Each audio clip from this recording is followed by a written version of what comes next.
Anxiety. We are all, to some degree, dealing with what's on the news. If you're watching the news, you're seeing the pandemic, the fires, hurricanes.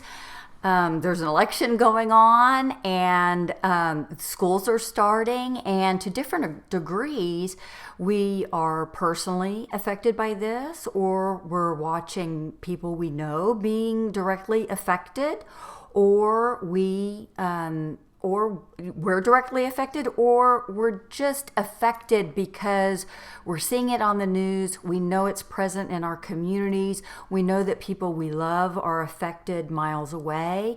But all of this can be very anxiety producing.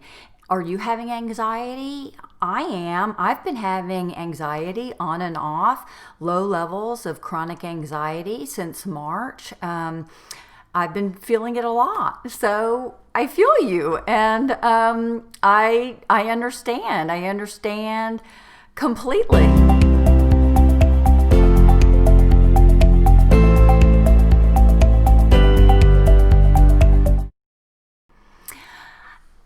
Welcome back. This is Tea with Honey. We sweeten your work and your life with a little dash of energy. And I'm normally live on Tuesday afternoons at 2 p.m. I've been doing Tuesday mornings at 10. I'm switching that. And so today is Monday. It's a Monday afternoon, so this is a special edition. And that I broadcast live on Tuesdays at 2 p.m. normally on Facebook and YouTube. So I encourage you to subscribe so that you know when I'm going to be on the air, and you can watch live and comment and ask questions and make suggestions and all of that. I am Lisa Lish, and this week I'm talking about anxiety. I was on a Zoom call about a month ago with about 10 people, and it was a social setting, and one at a time, people were sharing different aspects of what our country's going through right now and how it was affecting them personally and the anxiety that was producing. And so it really brought up in me the desire to dig into the topic a little bit more, learn what I could. And many years ago, I taught a lot of courses on stress management in the workplace. And so I renewed some of my knowledge around that and looked at how prevalent this topic is for people right now. In this group I was in, like I said, about a month ago, one by one, we just each began to mention, and I saw that almost everyone was dealing with just that low level of uncomfortable, kind of agitated level of stress, but at a chronic level that's cumulative and really builds up over time to cause what we call chronic anxiety, and really is a chronic feeling of agitation and anxiousness. So today, it's my goal to help you do something about it, learn a little bit, think about it a little bit, and I'm going to give you 2 tips for it. And stick around because I want to show you how you can start feeling better and address those feelings, and also how you can share information with others so that if you're a leader of a team, if you're a leader in a family or a community, you can help some others too. So I always love my online community. So if you're watching this live or on replay, welcome, and I'm so glad you're here, and thank you for being here. And I'm so curious, we're wearing masks now when we go out in public and we're around others to help protect everyone and keep everyone safe from the COVID-19 virus. And I'm wondering how you're feeling about that. It's very hot in here in Houston where I am, and so one of the things I noticed right away is just that it's hot. wearing that thing, going from the car to the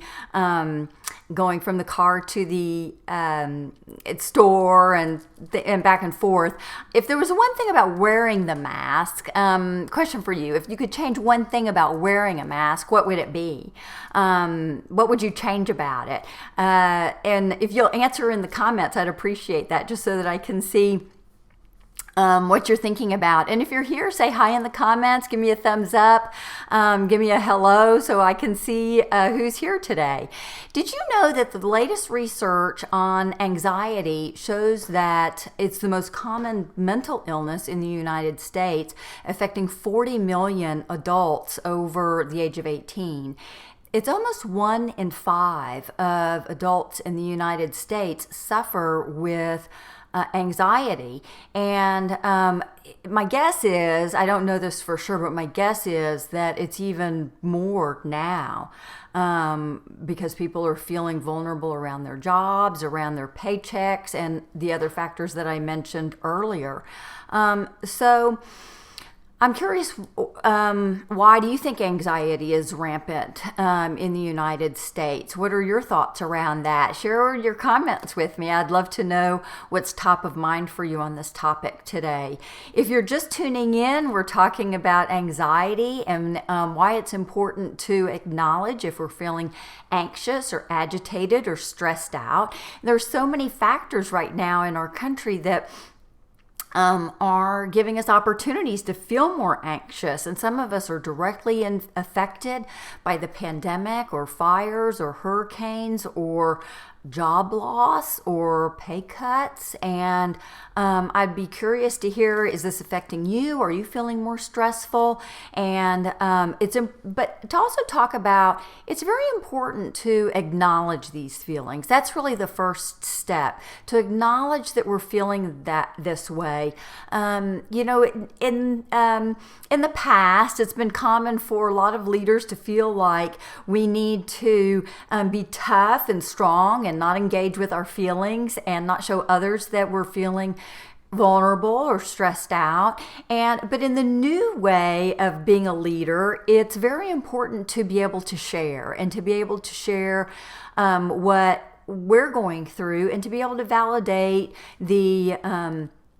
what others are feeling also, and to have empathy and to be able to relate to others and what they're going through, to relate to our colleagues and the people on our teams, if our team is our family or a team we're leading at work or a team that we volunteer to lead.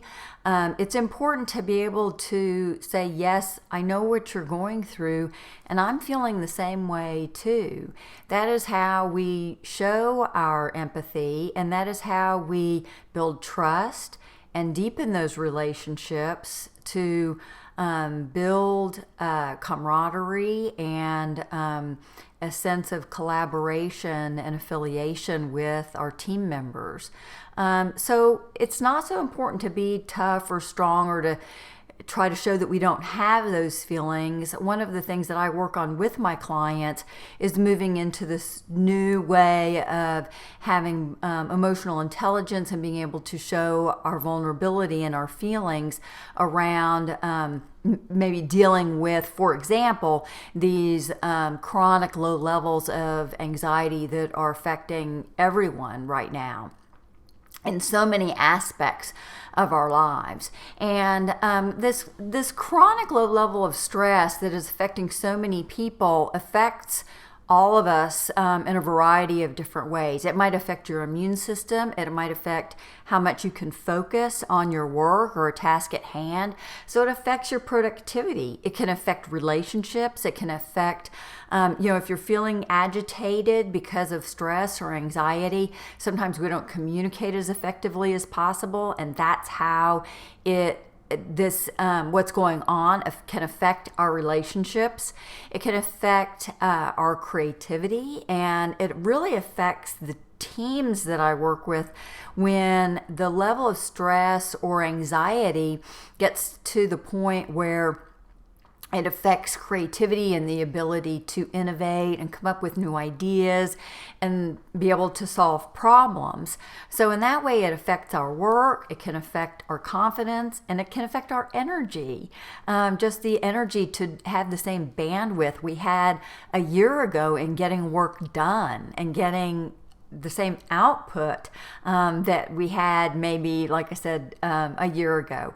So what do we do about it? Well, we always like to take action, but sometimes we're not even at the point yet where we can take action and help and be helpful to the people in need or take action for ourselves. So how do we get to the point where we can really be more action oriented? Again, any thoughts about this in the comments or reactions, share with me now. Are you following what I'm saying? Are you relating to this? Let me know. Any kind of emoji, anything's helpful. Thanks. I recommend that at least 3, maybe 4 times a day, you take a break. Take a break from your work and make sure that you do a little self-care, even if it's for 5 minutes. And I recommend building up to 10, 15, even 20 minutes if you can. But if you start work at 8 o'clock, I recommend one break at 10, another break for lunch, another break at 2, and another break at 4. And like I say, this can just be a 5-minute break. Sometimes I just go outside and walk around the block. So get some fresh air, get some sunshine, get away from the workstation. So do something rejuvenating. That's the idea. And one of the first steps I recommend is that you make a list. And it's important for, leaders are list makers a lot of times. So make a list and just brainstorm what would be some rejuvenating activities for you. Would you like to listen to music? Would you like to read a book that really gets you into a different state of mind? Would you like to take a few minutes and look at your vacation pictures from a vacation a year or 2 ago? What would help get you just into a different state of mind and thinking more positively?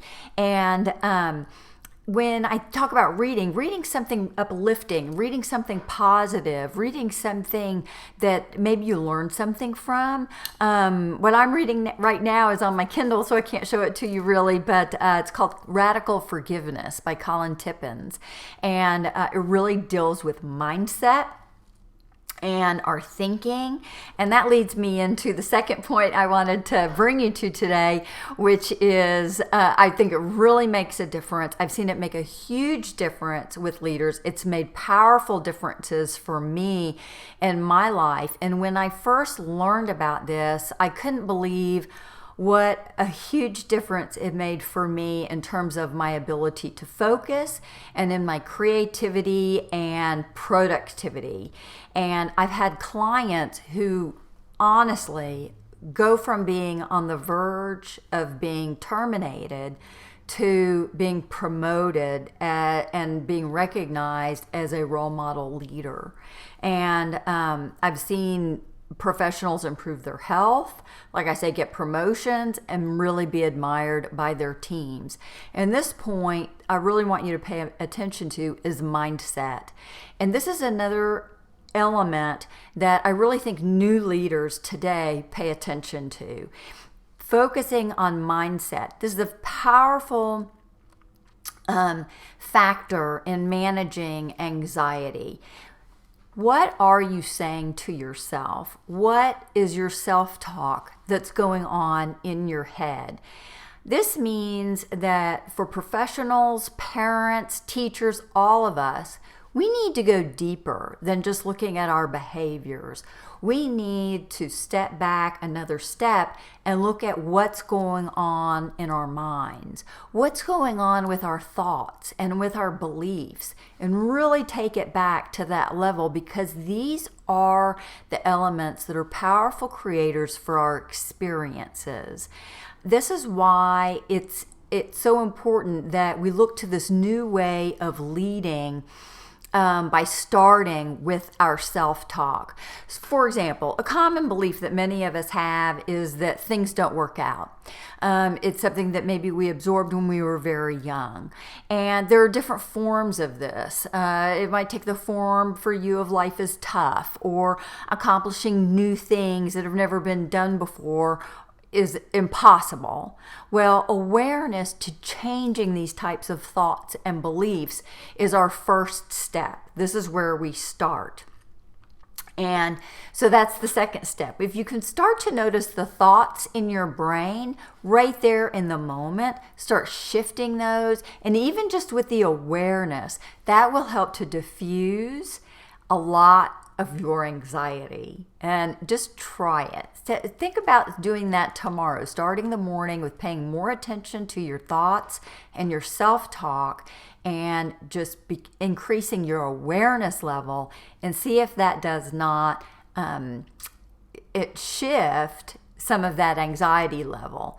I'd love to take some comments and questions right now. If anybody has, please put those in the chat box, the chat box right now. And if you're watching this on replay, I live for comments and messages from my online tribe. So please, I encourage you to make some comments on whatever social media platform you're watching this on, YouTube or Facebook or Instagram or LinkedIn. And I'll be watching for those over the next few days. So thank you in advance for those.